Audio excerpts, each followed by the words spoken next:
राष्ट्रप्रमुख सन्माननीय माजी मुख्यमंत्री आदरणीय श्री उद्धवजी ठाकरे साहेबांच्या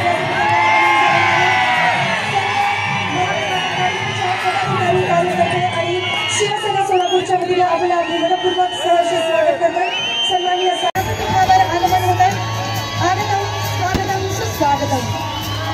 शिवसेना पक्षप्रमुख माजी मुख्यमंत्री सच्चे शिवसैनिक सन्माननीय श्री उद्धवजी ठाकरे यांचं व्यासपीठावर आगमन होत आहे। स्वागतम सुस्वागतम।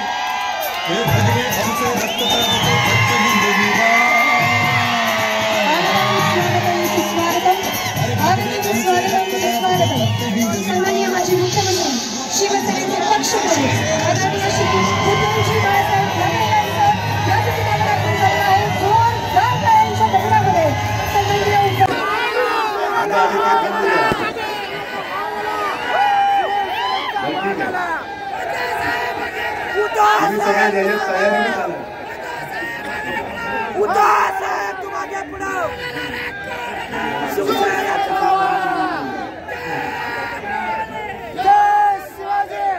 बऱ्याच दिवसानंतर मी मलाही नाव फक्त जर विचित्र आहे म्हणून मी घेतलं। बऱ्याच दिवसानंतर सोलापूरमध्ये आलोय। आजपर्यंत ज्या ज्या वेळेला आलो त्या वेळेला मी कोणासाठी आलो ते तुम्हाला माहिती आहे। आणि आज जे आलो ते त्यांना गाडा म्हणून सांगायला आलेलो आहे। शिंदे साहेब, आपण बाळासाहेबांची आठवण काढली आणि तुम्हालाही कल्पना असेल की सुशील कुमारजी आणि आपले बाळासाहेब हे अतिशय जवळचे मित्र। या दोघांनी एक पथ्य जरूर पाळलं की राजकारण आणि आपली मैत्री यांची भेसळ होऊ दिली। जी मतभिन्नता होती ती बाळासाहेबांनी पण आणि सुशील कुमारजींनी पण न लपवता सगळ्यांसमोर मांडली आणि मैत्री पण जपली। हल्ली कोणाला मित्र म्हणायचं म्हणजे पाठ सांभाळावी लागते, पण हल्लीचे मित्र हे सगळे पाठीत वार करणार आहेत। आजच तुमच्याकडे भारतीय जनता पक्षाचे नेते येऊन गेले, बरोबर आहे ना? कारण शिवसेना प्रमुख त्यांना काय म्हणायचे? कमळाबाई। आणि कमळाबाईचे एक नेते नरेंद्र मोदीजी येऊन गेले। सध्या सगळीकडे फिरतायत, महाराष्ट्रभर फिरतायत, देशभर फिरतायत आणि लोकांच्या कोपऱ्याला गुळ लावण्याचं काम जोरात चालू आहे। 14 सालापासून कोपऱ्याला गुळ लावतायत। आता कोपऱ्याला गुळ कसा लागल्यानंतर काय होतं? चाटता पण येत नाही आणि गुळ्या म्हटलं ती काढता पण येत नाही। 14ला लावला तर 19चा गुळ, 19ला लावला 24चा, आता डायरेक्ट 2047। आज ते जे काय बोलले त्यांच्याबद्दल मी बोलणार आहेच। त्यांच्या लेखी उस्मानाबाद, कारण अजूनही आपण नामांतर केलं त्यांनी नाही केलं। मोदीजी, उद्या तुम्ही धाराशिवला येत आहे। एक तर माझी जाहीर मागणी आहे की तुम्ही जसं समुद्राच्या तळाशी जाऊन एक नाटक करून आला होता द्वारका द्वारका म्हणून, आम्ही जय श्रीराम म्हणतो, आम्ही जय श्रीकृष्ण बोलतो, आम्ही बजरंगबली की जय बोलतो, पण उद्या धाराशिवला येत आहे तर माझ्या भवानी मातेच्या मंदिरात दर्शन घेऊन या। आणि मोदीजी, तुम्ही धाराशिवला येतच आहात, आजपर्यंत कधी तुम्ही भवानी मातेचं दर्शन घेतलं नाही, निदान तर तुमच्या मनात माझ्या महाराष्ट्राबद्दल आणि माझ्या भवानी मातेबद्दल आकर्ष आहे असं संपूर्ण महाराष्ट्र समजेल। आणि जर तुम्ही बोललात तर तुमचा नोकर जो निवडणूक आयोग बसलेला आहे त्याला म्हणा माझ्या शिवसेनेचं जे मी मशाल गीत केलं त्याच्यात जय भवानी जय शिवाजी, त्यातल्या जय भवानीला तो आक्षेप घेतलाय, त्याला म्हणा धरगड्या तू तो आक्षेप बाजूला काढ। जर गुन्हा दाखल होणार असेल तर उद्धव ठाकरेंबरोबर नरेंद्र मोदींवरती सुद्धा गुन्हा दाखल झाला पाहिजे. एक तर उद्या तुम्ही जय भवानी बोला, नाहीतर नका बोलू. महाराष्ट्र वाट बघतोय, महाराष्ट्र वाट बघतोय. हे सगळीकडे त्यांचं जे काही चाललंय थोतांड, आज परत एकदा ते आपल्या शिवसेनेला, ज्या शिवसेनेने आज या सगळ्या माझ्या भगव्या टोप्या नाही, त्या मशाली आहेत पेटलेल्या, मशाली पेटल्या. आणि कालपर्यंत तुम्ही आमचं प्रेम अनुभवलं, आता मशालीची धग काय असते ते बघा. या मशालीच्या धगेमध्ये तुमचं कमळ नुसतं मळ राहिलंय, ते कसं कोमेसतं ते बघा.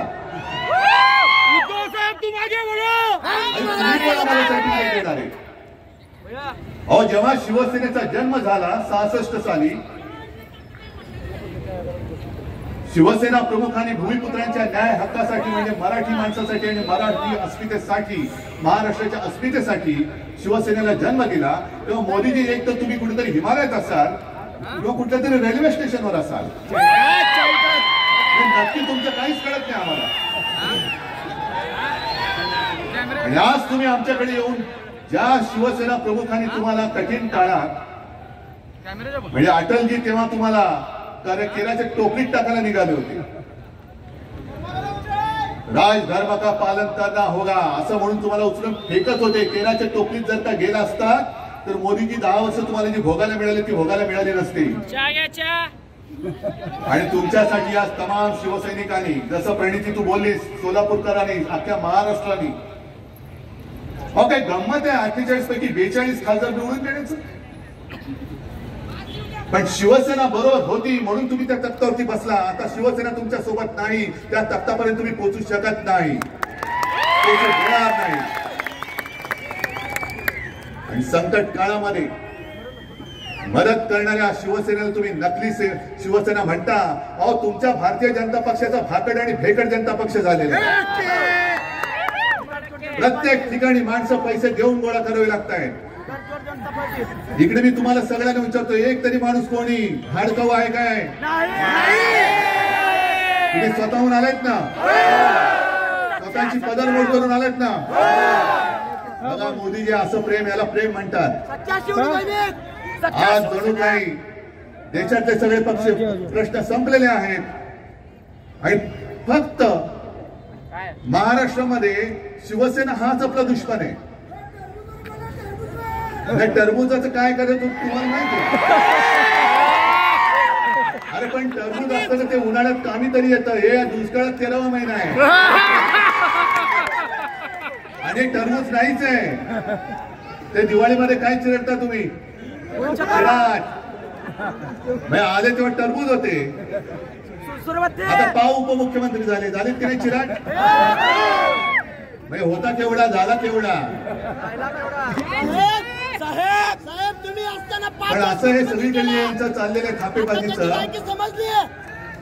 अहो मोदीजी, तुम्हाला ही आमची कडवट देशाभिमानी हिंदुत्ववादी शिवसेना नको आहे. तुम्ही कोणाचा प्रचार करता माहिती तुम्हाला? काल रत्नागिरीमध्ये मी बोललो की 14 साली आणि 19 साली मोदीजींबद्दल आम्हालाही अभिमान होता. काय ती छाती, काय ती दाढी, एक अकेला सब पे भारी. आता एक अकेला सब पे भारी, आजूबाजूला भ्रष्टाचारी. कुठून ही अवदासा सुचली तुम्हाला काय कळत नाही आम्हाला. पण मुद्दा म्हणून आम्ही जरा 2 वेळा कागद पडत होता तरी सुद्धा हातात ठेवल्या कारणे नाव जरा विचित्र आहे. आमच्यासारखे कडवट शिवसैनिक जे देशासाठी, सुशील कुमारजी तुम्ही जे बोललात ना, सर्व धर्म समभाव, शिवसेना प्रमुखांनी प्रत्येक वेळेला सांगितलं की आमचं हिंदुत्व आहे, आमचं राष्ट्रीयत्व आहे, जो या देशाला आपला मानतो तो आमचा आहे. आणि अशी यांना शिवसेना नकोय, ही यांना नकली शिवसेना वाटते. पण मी तुम्हाला सगळ्यांना सांगतो, तुम्ही युट्यूब बघता का? मग घरी गेल्यावरती इकडे नका चालू करू, नाही तर माझं भाषण अर्धवट राहील. घरी गेल्यानंतर मुद्दामून ते रवीश कुमार म्हणून आहेत पत्रकार, त्यांनी आज एक व्हिडिओ टाकलेला आहे, भारत का सबसे बडा सेक्स स्कॅन्डल. बाजूच्या राज्यातला एक काय त्याचं नाव, प्रज्वल रेवन्ना, मला असं वाटतं देवेगौडांचं नातू माहितीये ना, आणि त्याचे कितीतरी असे पाहून ते व्हिडिओ बाहेर आलेत आणि मोदीजी स्टेजवरनं त्यांना सांगतायत की या प्रज्वलला मत दिलं म्हणजे माझे हात बळकट होतील. हे असे तुमचे कळकट हाताचे बळकट हात, हे अशी माणसं तुम्हाला पाहिजेत. ही संस्कृती तुम्ही जपली. अरे अटलजींचा आत्मा तिकडे रडत असेल ढसाढसा की कोणाच्या नाकर्त्याच्या हातामध्ये आज भारतीय जनता पक्ष आहे. बरं, ही घराणेशाही त्यांना चालते. जे सेक्स स्कॅन्डल करतात मोदीजी, त्यांची घराणेशाही तुम्हाला चालते, त्यांना तुम्ही पाठिंबा देता. व्यासपीठावर घेऊन मिठ्या मारता. काय त्यांचं फेकत होते. केराच्या टोपलीत जर का गेला असता तर मोदीजी 10 वर्ष तुम्हाला जी भोगायला मिळाली ती भोगायला मिळाली नसते. आणि तुमच्यासाठी आज तमाम शिवसैनिकांनी, जसं प्रणिती तू बोललीस, सोलापूरकरांनी, अख्ख्या महाराष्ट्राने, हो काय गंमत आहे 48 पैकी 42 खासदार निवडून करायचं. पण शिवसेना बरोबर होती म्हणून तुम्ही त्या तख्तावरती बसला. आता शिवसेना तुमच्या सोबत नाही, त्या तख्तापर्यंत तुम्ही पोहोचू शकत नाही. आणि संकट काळामध्ये मदत करणाऱ्या शिवसेनेला तुम्ही नकली शिवसेना म्हणता. अहो, तुमच्या भारतीय जनता पक्षाचा भाकड आणि भेकड जनता पक्ष झाले. प्रत्येक ठिकाणी माणसं पैसे देऊन गोळा करावे लागतायत. इकडे मी तुम्हाला सगळ्यांना विचारतो, एक तरी माणूस कोणी हाडकाऊ आहे काय? तुम्ही स्वतःहून आलात ना, स्वतःची पदर करून आलात ना. बघा मोदीजी, असं प्रेम, याला प्रेम म्हणतात. आज जणू काही देशातले सगळे पक्ष प्रश्न संपलेले आहेत आणि फक्त महाराष्ट्रामध्ये शिवसेना हाच आपला दुश्मन आहे. टरबुजाचं काय करायचं तुम्हाला माहिती? अरे पण टरबूज ते उन्हाळ्यात पाणी तरी येतं. हे दुष्काळात 13वा महिना आहे आणि टरबूज नाहीच आहे. ते दिवाळीमध्ये काय चिरडता तुम्ही? आले तेव्हा टरबूज होते. पाव उपमुख्यमंत्री झाले की नाही चिराट? होता केवढा, झाला केवढा. साहेब तुम्ही असताना 5 वर्ष चाललेले खातेबाजीचं समजले. अहो मोदीजी, तुम्हाला ही आमची कडवट देशाभिमानी हिंदुत्ववादी शिवसेना नको आहे. तुम्ही कोणाचा प्रचार करता माहिती तुम्हाला? काल रत्नागिरीमध्ये मी बोललो की 14 साली आणि 19 साली मोदीजींबद्दल आम्हालाही अभिमान होता.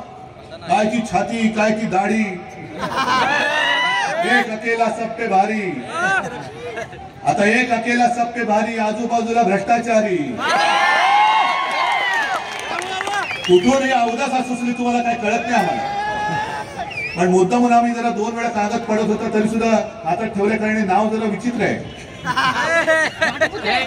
आमच्यासारखे कडवट शिवसैनिक जे देशासाठी, सुशील कुमारजी तुम्ही जे बोललात ना, सर्व धर्म समभाव, शिवसेना प्रमुखांनी प्रत्येक वेळेला सांगितलं की आमचं हिंदुत्व आहे, आमचं राष्ट्रीयत्व आहे.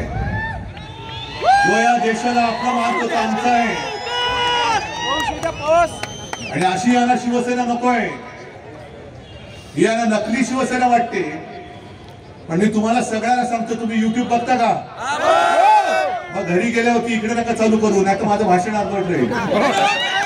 घरी गेल्यानंतर मुद्दामून ते रवीश कुमार म्हणून एक पत्रकार, त्याने आज एक व्हिडिओ टाकलेला आहे, भारत का सबसे बडा सेक्स स्कॅन्डल. बाजूच्या राज्यातला एक काय त्याचं नाव, प्रज्वल रेवन्ना. मला असं वाटतं देवेगौडांचा नातू माहितीये ना, आणि त्याचे कितीतरी असे पाहून ते व्हिडिओ बाहेर आले आणि मोदीजी स्टेजवरनं त्यांना सांगतायत की ह्या प्रज्वलला मत दिलं म्हणजे माझे हात बळकट होतील. हे असे तुमचे कळकट हाताचे बळकट हात, हे अशी माणसं तुम्हाला पाहिजे. ही संस्कृती तुम्ही जपली. अरे अटलजींचा आत्मा तिकडे रडत असेल ढसाढसा की कोणाच्या नाकर्त्याच्या हातामध्ये आज भारतीय जनता पक्ष आहे. बरं, ही घराणेशाही त्यांना चालते. जे सेक्स स्कॅन्डल करतात मोदीजी, त्यांची घराणेशाही तुम्हाला चालते, त्यांना तुम्ही पाठिंबा देता. व्यासपीठावर घेऊन मिठ्या मारता. काय त्यांचा प्रचार तुम्ही करता. पण शिवसेना प्रमुखांची घराणेशाही ती नाही चालत तुम्हाला. हो, आमची घराणेशाही जनता बघेल. आणि मी अनेकदा त्यांना आव्हान दिले, आज सुद्धा तुमच्या साक्षीने देतो, सोलापूरच्या साक्षीने देतो. मला अभिमान आहे माझ्या आई वडिलांचा. आणि मोदीजी, मी माझ्या 7 पिढ्यांचा पूर्ण इतिहास मांडायला तयार आहे. तुम्ही तुमच्या 7 पिढ्यांचा मांडा आणि जनतेला ठरवू द्या कोणती घराणेशाही पाहिजे ती. माझी तयारी आहे. चला, होऊन जाऊ दे. आज सुद्धा ते आले. पण आता लोकांच्या मनामध्ये एक शंका, ही शंका नाहीये, हे सत्य आहे. कारण त्यांची जी 10 वर्षातली कारकीर्द बघितली, तर ती कारकीर्द बघितल्यानंतर 10 वर्ष त्यांनी जे काही केलं, आणि ते म्हणतात हा तो ट्रेलर होता, चित्रपट अजून बाकी आहे. या ट्रेलर मध्ये त्यांनी शिवसेना चोरली, गद्दारांच्या हातामध्ये दिली, हा ट्रेलर होता. आणि इकडे या सभेत शेतकरी पण आलेत, त्याने आलेत ना. आता पुढचा ट्रेलर हा आमचा झाला, आता पुढचा चित्रपट तुमचा नाही झाला तर.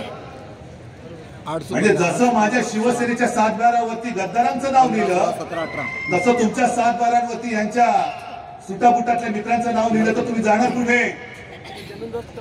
आहे एक तरी यंत्रणा तुमच्या हातात राहील, तुमच्या पाठीशी राहील.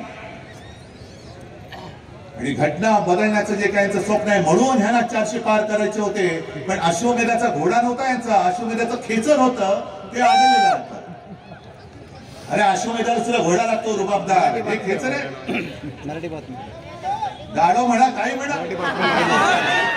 आणि त्यांचं उद्या जे वाहतात त्यांना वाटतं तो घोडा आहे. आणि यांना घटना का बदलायची? यांना घटना का बदलायची? कारण यांच्या मनामध्ये महाराष्ट्राबद्दल जो आकाश आहे, म्हणून त्यांनी महाराष्ट्राची अस्मिता जपणारी शिवसेना संपवण्याचा निष्ठाव करण्याचा प्रयत्न केला. जय भवानी या शब्दाला त्यांनी आक्षेप घेतला. आणि आता घटना का बदलायची माहिती? ज्या महाराष्ट्राच्या सुपुत्राने डॉक्टर बाबासाहेब आंबेडकर, ज्यांना आपण महामानव म्हणतो, दैवत, एक साधा दलित कुटुंबामध्ये जन्मलेला माणूस एवढा बुद्धिमान होऊ शकतो आणि देशाची घटना लिहू शकतो. आणि त्या घटनेवरती आम्ही देश चालवायचा नाही होणार. महाराष्ट्राच्या सुपुत्रांनी लिहिले, एका साध्या माणसाने लिहिलेली घटना. मोदीजी, तुम्ही त्याच्यासाठी म्हणून तुम्ही बदलायला निघालेले आहात. पण तुम्हाला काय वाटतं, तुमच्या एकट्याच्या डोक्यात आलं म्हणून काय देशाच्या डोक्यात येईल? तुमच्यामध्ये जर का, भाजपामध्ये जर का हिंमत असेल, तर ज्या घटनेवरती हात ठेवून तुम्ही शपथ घेतली, त्या घटनेला, ती घटना मोडण्यासाठी पुन्हा हात लावून बघा. संपूर्ण देश पेटून उठवायचं राहणार. आकाश आकाश म्हणजे किती ठेवायचं मनामध्ये आकाश? आज ते जे काय बोलतायत की आरक्षण रद्द करण्याचा मार्ग आम्हाला कदापि मंजूर नाही, आम्हाला कदापि मंजूर नाही. चांगली गोष्ट आहे, टाळ्या वाजवलं, चांगलं वाक्य. आरक्षण रद्द करण्याचा मार्ग तुम्हाला मान्य नाही, तर गेले 5 वर्ष माझ्या महाराष्ट्रामध्ये जे समाज आरक्षण पाहिजे म्हणून रस्त्यावरती उतरले. सुशील कुमारजी, मला वाटतं कदाचित या सोलापूरमध्ये अटलजींची सभा झाली होती आणि त्या अटलजींनी वचन दिलं होतं धनगर समाजाला, बरोबर आहे ना, की माझं सरकार आल्यानंतर मी तुम्हाला आरक्षण देईन. पंढरपूरला दिलं होतं, विठ्ठलाच्या साक्षीने. किती खोटं बोलायचं? अहो, विठ्ठलाच्या साक्षीने दिलेलं वचन तुम्ही, अटलजींची वर्ष गेली, यांची 10 वर्ष गेली, मध्ये माझा मराठा समाज उभा राहिला, पण आरक्षण द्यायला तयार नाहीत. आणि आरक्षणाला आम्ही धक्का लावणार नाही. मग द्यायचं होतं ना आरक्षण, आणि संपूर्णपणे हे आरक्षण देणं, 50% वरती जाऊन आरक्षण देणं, हे लोकसभेच्या हातामध्ये. मी वारंवार सांगितलेलं आहे, ज्याप्रमाणे त्यांनी दिल्ली सरकारचे, दिल्ली म्हणजे केजरीवाल सरकारचे अधिकार कोर्टाने त्यांना दिल्यानंतरही तत्काळ लोकसभेमध्ये बहुमताच्या, पाशवी बहुमताच्या जोरावरती तो निर्णय बदलला आणि दिल्ली सरकारचे, केजरीवाल सरकारचे अधिकार काढून घेऊन स्वतःच्या हातात घेतले. तसे माझ्या आरक्षणाच्या बाबतीचा निर्णय मोदीजी तुम्ही आजपर्यंत लोकसभेत का घेतला नाही, हे उद्याच्या सभेत आम्हाला सांगा. सांगा आम्हाला उद्याच्या सभेत. आरक्षण काढणं आम्हाला मंजूर नाही. अहो, आरक्षण काढण्याची हिंमत करून दाखवा तुम्ही. लोकांच्या मनामध्ये जी भीती आहे, हीच भीती आहे की हे घटना बदलायला निघाले. आरक्षणाचं, आमच्या न्याय हक्काचं काय होणार? आणि महाराष्ट्राच्या सुपुत्रांनी महामानव डॉक्टर बाबासाहेब आंबेडकरांनी लिहिलेली घटना, अरे त्यांच्या पोटामध्ये जे मुरडा उठतो तो तोच आहे की साध्या कुटुंबात जन्मलेला माणूस हा एवढा बुद्धिमान कसा होऊ शकतो, त्याला लोक दैवत मानतात. मी किती वेळा सांगतोय कितवा अवतार हे सांगतो, पण मला अजून देव मानत नाही, पण बाबासाहेबांनी दैवत मानतायत. या सगळ्या गोष्टीचा विचार केल्यानंतर मला काही जण विचारतात, जसं एक 4 दिवसापूर्वी मुंबईत वर्षा नायकवड आली होती घरी, मला प्रेसने विचारलं शिवसेनेची मतं काँग्रेसला ट्रान्सफर होणार का? म्हटलं का नाही होणार, कारण काँग्रेसच्या हातामध्ये आज मशाल आहे, त्याच्यामुळे हातामध्ये मशाल घेऊन आम्ही विजयाची तुतारी फुंकणार आहोत. तुम्हाला काय अडचण काय? भाजपा म्हणजे ब्रह्मदेव नाहीये. भाजपा म्हणेल तेच हिंदुत्व, भाजपा म्हणेल तोच देशप्रेमी, आणि भाजपच्या विरुद्ध बोलेल तो देशद्रोही. हे नाही, हे ब्रह्मदेव नाही आहात तुम्ही. आणि पुन्हा एकदा सांगतो मोदीजी, तुम्ही आम्हाला जे नकली म्हणून हिणवता आहात, नकली शिवसेना म्हणाला, मी परत सांगतो, नकली बोलायला ती तुमची डिग्री नाही आहे, ही असली शिवसेना आहे. आणि या शिवसेनेचा दणका काय असतो तो तुम्हाला 4 जूनला महाराष्ट्राच्या मतपेट्या उघडल्यानंतर कळेल. आज सोलापूरचे जे प्रश्न आहेत, आज महाराष्ट्र तहानेने व्याकुळ झालेला आहे. सोलापूरचे प्रश्न आहेत, पाण्याचा प्रश्न आहे. प्रणिती तू सगळं व्यवस्थित सांगितलेलं आहे. म्हणजे मी मुख्यमंत्री म्हणून जेव्हा प्रणिती बोलायची सभागृहात ते मी ऐकलेलं आहे, आणि हाच आवाज आपल्याला लोकसभेमध्ये पाठवायला पाहिजे. आणि या भाकड जनता पक्षाची जी नीती आहे, वापरा आणि फेकून द्या, वापरा आणि फेकून द्या. शिवसेनेचा वापर केला, 14 साली पंतप्रधानपदी बसले, 14 सालीच ऑक्टोबर मध्ये अचानक आपली युती तोडून टाकली. काय कारण होतं? 19 साली सुद्धा पंतप्रधानपदी बसले. मी तुळजाभवानीची शपथ घेऊन सांगितलं की मी बाळासाहेबांनी दिलेलं वचन आहे की शिवसेनेचा मी मुख्यमंत्री करून दाखवेन. आणि हे वचन अमित शहानी सांगितलं होतं, त्यांनी मान्य केलं होतं, पण मोडला शब्द.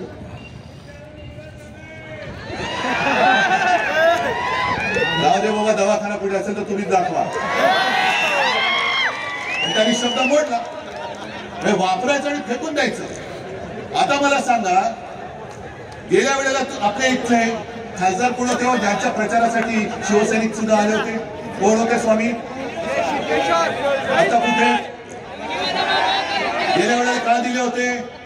कारण त्यांच्या भक्तांची मतं पाहिजे, बरोबर ना?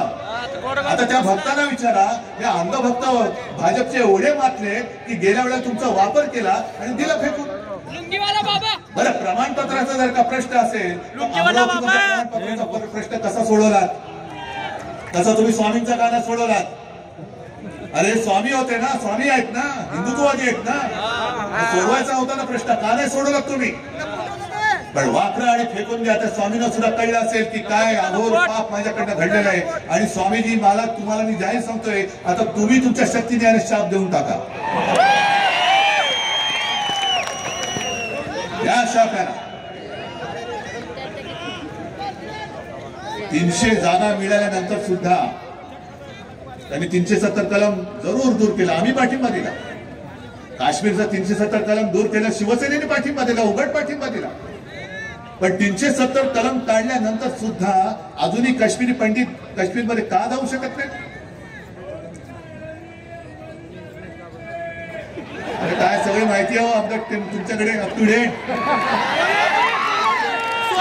तुमच्याकडे आम्ही शिकलं पाहिजे बऱ्याचशा गोष्टी.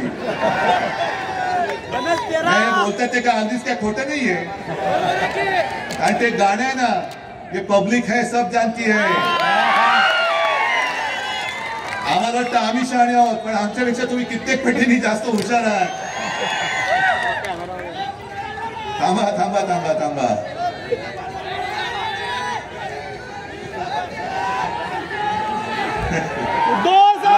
मला पण हसायला येतं मला. बरं ठीक आहे, तुम्हाला मगाशी तुम्ही कोणावरती बोललात?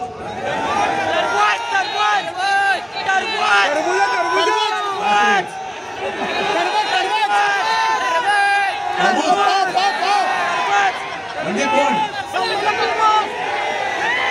देवेंद्र फडणवीस म्हणजे कोण? मध्ये मी त्याला फडतूस बोललेले ते, आता नाही मी बोलत आहे. पुन्हा फडतूस बोलले. मी त्याला फडतूस बोललो होतो, आता बोलत नाही. मी त्याला कलंक पण बोललो होतो, पण आता बोलत नाही. त्याला फार वाईट वाटतं ते. त्यांनी परवा एक आमच्या इकडे विनोद केला रायगडमध्ये. ते म्हणाले बाकीची कामं सोडून द्या, म्हणजे कामं नाही केली मोदींनी, हे त्यांनी स्वतः सांगितलं. पण निदान मोदीजींनी कोरोना काळात आपल्याला लस दिली म्हणून आपण जिवंत राहिलो. म्हणजे हे काय संशोधक आहेत, ते काय गवत उपटत बसले होते. मोदी एवढे सगळं ब्रह्मांड त्यांना माहिती आहे. मोदीजींनी लस बनवली. एक डोस चुकला. आम्हाला अभिमान आहे की लस जी बनली ती माझ्या महाराष्ट्रामध्ये पुण्यामध्ये बनलेली आहे, बनवलेली आहे. आणि तिथून मोदीजींनी तिकडनं घेतली. पण मोदीजींनी जरी लस दिली असली तरी मोदीजींनी लस ती अशी काय हवेत नाही सोडली. गावागावात खेड्यापाड्यामध्ये महाराष्ट्र सरकारने शासन यंत्रणा वापरून प्रत्येकाला लसीकरण केलं होतं. महाराष्ट्र सरकारच्या यंत्रणेचं कौतुक केलं पाहिजे. महाराष्ट्र कसा वाचला माहितीये? कोरोना काळामध्ये देशात नंबर 1 चा मुख्यमंत्री म्हणून माझा उल्लेख झाला होता. तो नंबर 1 माझा नव्हता, नंबर 1 तुमचा होता. मी जे तुम्हाला सांगितलं ते तुम्ही ऐकलत ना. हे खरं लोकांना वाटत होतं हा हे बोलतायत कठीण आहे, कसं काय लोक ऐकणार. तोंडाला मास्क लावा, घरी राहा, बाहेर पडू नका, 2 हात दूर राहा. सांगितलं ते तुम्ही ऐकलत म्हणून आणि म्हणून महाराष्ट्र वाचला. मोदीजी तुमची लस नंतर आली आणि मुळात तुम्ही लस दिलीच नाही. लस माझ्या महाराष्ट्रामध्ये बनली. पण ती लस मिळवण्यासाठी सुद्धा महाराष्ट्र सरकारला केंद्राकडे किती विनवण्या करायला लागल्या.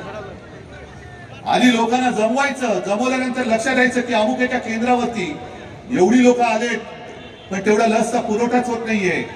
मग केंद्राला सांगितलं, केंद्र सांगायचं थांबा जरा, आधी आम्हाला इकडे देऊ द्या, आधी आम्हाला तिकडे देऊ द्या. हे सगळे तुम्ही सगळे चाळे केले.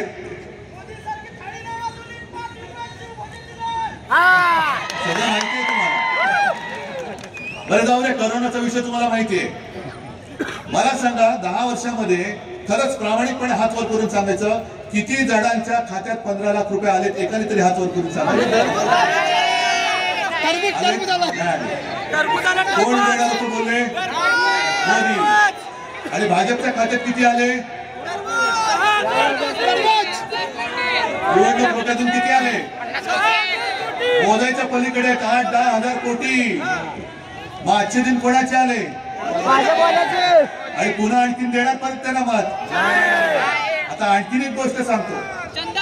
निवडणूक रोख्यांचा घोटाळा हा जगातला सगळ्यात मोठा घोटाळा आहे असं कोण बोललं तुम्हाला माहितीये?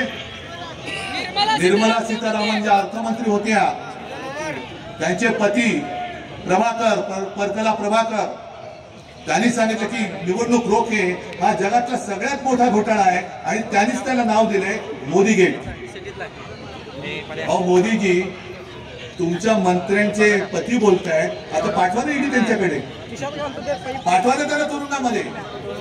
आणि त्याच्या पलीकडे जाऊन सांगतो, जर कोर्टाने हा घोटाळा उघड केला नसता, आणखीन 10,000 कोटीचे रोखे छापून तयार ठेवले होते, आणखीन देश लुटायला यांनी तयार ठेवला होता. कोरोना काळामध्ये पीएम केअर फंडाच्या नावाने जो लाखो करोड रुपयांचा घोटाळा केला तो वेगळाच आहे, तो वेगळाच आहे, त्याच्याबद्दल कोणी विचारायचं नाही. हा म्हणजे प्रायव्हेट फंड आहे. प्रायव्हेट म्हणजे काय? पीएम म्हणजे कोण? आणि उद्या पंतप्रधान मोदी नसणार आहेत, मग तो फंड कोणाकडे जाणार आहे? आणि प्रणिती, तू जे काय बोललीस की इथल्या शहरातल्या लोकांना सुद्धा धमक्या येत आहेत, ईडी, इन्कम टॅक्स, सीबीआय, एक 4 जून पर्यंत थांबा, हे सगळ्यांचं आपल्या हातामध्ये येणार आहे. 4 जून पर्यंत थांबा. आणि हातात येणार नाही, तुम्ही सांगायला पाहिजे की आम्ही हातात घेणार आहोत. जर मी तुम्हाला आज सांगितलं की कधीतरी या भारतीय जनता पक्षाचे फक्त जे 2 खासदार होते, कोणाला तरी स्वप्नात वाटलं होतं 300 खासदार येतील? 300 खासदार येतील वाटलं होतं? मग 2चे 300 होऊ शकतात हे कोणी केले? तुम्ही, आम्ही आणि जनतेने केले. बरोबर. मग जे 2चे 300 करू शकतात ते 300चे पुन्हा 2 नाही करू शकत. आणि 2 खासदार तर आलेच पाहिजे. 2 खासदार तर आलेच पाहिजे. कोण 2? हे जे 2 फिरतायत दादागिरी करत हेच 2 आले पाहिजे. आणि त्यांच्यासमोर सुशील कुमारजी संपूर्ण आपलं इंडिया आघाडीचं सरकार बसलं पाहिजे. तमाम जे काय खासदार असतील, काय असतील 500 550, त्यातले 2 वजा करा आणि बाकी संपूर्ण इंडिया आघाडीचे खासदार आले पाहिजे. पण आजपर्यंत आम्हाला असं जे वाटत होतं की देशाला जर का मजबूत करायचं असेल तर एका हाती सरकार पाहिजे. पण एका हाती सरकार दिल्यानंतर आज जो काय अनुभव येतोय, आता एका पक्षाचं सरकार चालणार नाही, एका व्यक्तीचं तर मुळीच चालणार नाही. पण एका व्यक्तीच्या हातामध्ये जर का सगळा देश दिला तर आजच जो हुकुमशाह बनलाय तो उद्या जुलमी हुकुमशाह होईल. तुम्ही आमच्यावरती जी टीका करता की इंडिया आघाडीचं जे चाललंय की दरवर्षी पंतप्रधान बदलायचा, अहो दरवर्षी पंतप्रधान बदलायचा हे तुम्हाला कोणी सांगितलं? बरं, बदलायचे की नाही बदलायचे ते आम्ही ठरवू ना. पण पुढची 50 वर्ष मीच एकटा पंतप्रधान पाहिजे. मैं और मेरा परिवार, म्हणजे मी आणि माझी खुर्ची, बाकी कोणीच परिवारामध्ये नाही. ही एकाधिकारशाही आम्ही या देशात चालू देणार नाही, अजिबात चालू देणार नाही. आणि आम्हाला देशामध्ये सरकार पाहिजे, होय मजबूत सरकार पाहिजे. पण देशातल्या सर्व राज्यांचा मान ठेवून एकत्रितपणे सगळ्यांना घेऊन सबका साथ सबका विकास सबका साथ आणि दोस्तों का विकास करणारं सरकार नको आहे, सबका विकास करणारं सरकार पाहिजे. जसं अटलजींनी चालवलं होतं सरकार, नरसिंहराव त्यांनी चालवलं होतं, मनमोहनजींनी चालवलं होतं, सगळे होतं ना. एनडीए तेव्हा एनडीए होता, त्याच्यानंतर मला वाटतं युपीए होता. सुशील कुमारजी तुम्ही गृहमंत्री होता, तेव्हाही सरकार चाललेलं होतं. मग सगळ्यांचं मिश्र सरकार हे उत्तम देश चालू शकत असेल तर आज देशाला मला असं वाटतं अशा संमिश्र सरकारची गरज आहे, हुकुमशाहीची गरज नाहीये. नकोय आम्हाला हुकुमशाह. नाही त्याची तर तुम्हीच हजामत करणार, मी कसं? जे चोरांवरती बोलत नाही, गद्दारांवरती बोलत नाही, चाव्या दिल्या जातात त्यांच्यावरती तर अजिबात बोलत नाही.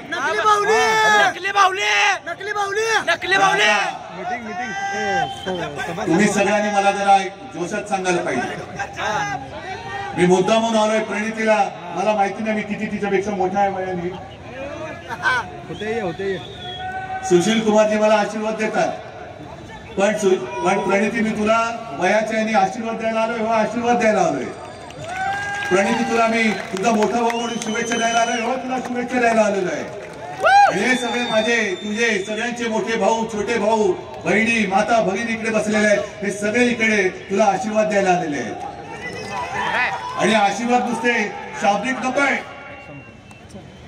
हे जे काय मला माहित नाही उमेदवार समोरचा कोण आहे, बाहेरून पार्सल आणले म्हणतात, सगळं काही इकडे जे बाहेर नेत आहेत, महाराष्ट्राचे उद्योग बाहेर नेत आहेत, पण कांद्यावरती निर्यात बंदी अजून आहे.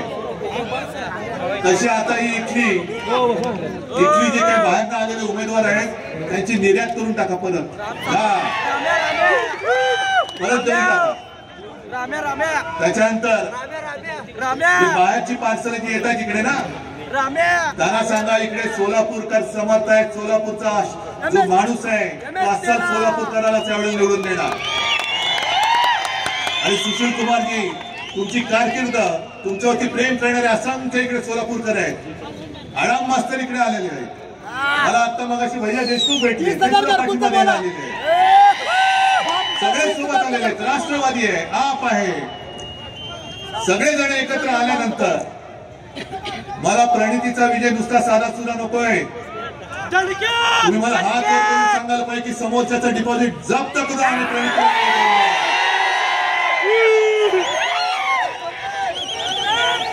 ठरलं सगळ्यांच्या नक्की.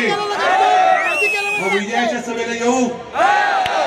त्याला माझं वचन आहे, विजय झाल्यानंतर सुद्धा मी तुमच्या दर्शनाला आल्याशिवाय राहणार नाही. तत्पूर्वी प्रणितीला विक्रमी मताधिक्याने निवडून द्यायचं काम, ते पुण्य काम तुम्ही कराल ही खात्री बाळगतो आणि आपली रजा घेतो.